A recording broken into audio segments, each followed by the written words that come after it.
convened on behalf of the people of Siaya to consider this report.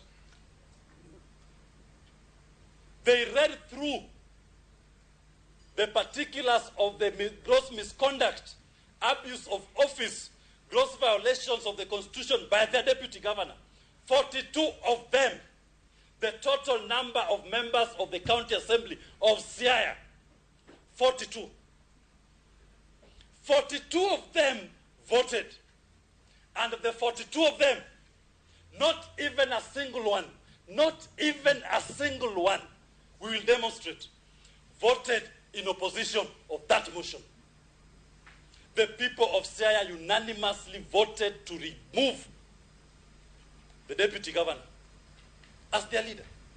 And why did they do so at this early stage? Somebody may ask. We will demonstrate to you. There is what we call catch them young.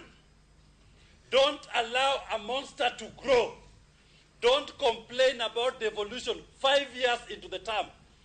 When you notice that the tree is bending at the inceptive stage, cut it early. They decided they will not complain about devolution 5 years into the term of the new government. They decided, and we will demonstrate to you, that the parameters for removal had been achieved. Chairman, Yes, my learned friend has done well, but